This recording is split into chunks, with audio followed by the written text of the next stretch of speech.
According to United Nations figures, some 220 million women in the developing world who don't want to get pregnant can't get reliable access to contraception.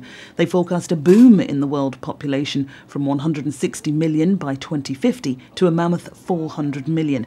And today, billionaire philanthropist Melinda Gates will announce a multi-million-dollar pledge to improve access to birth control for as many who want and need it.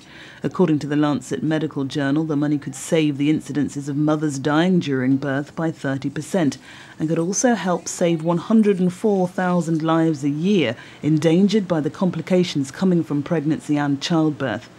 Large-scale programs to tackle malaria, AIDS and TB across Africa and India have all been funded with around $1.4 billion by the Gates Foundation, the charity set up with her husband, the founder of the Microsoft empire, Bill Gates.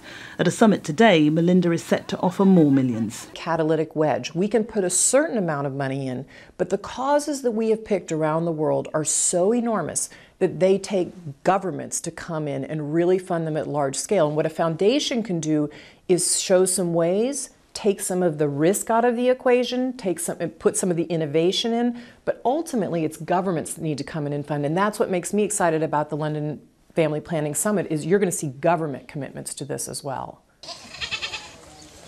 The Gates have been criticised for getting involved in the issue because of the major cultural barriers in some developing countries when it comes to trying to limit the size of a family, but also morally. Many Catholics think there's a fine line between contraception and abortion, and there's plenty of controversy around the fact that money isn't the only barrier to contraception. The aim of today's London Summit on family planning is to raise $4 billion to expand access to contraception for 120 million women in the developing world by 2020.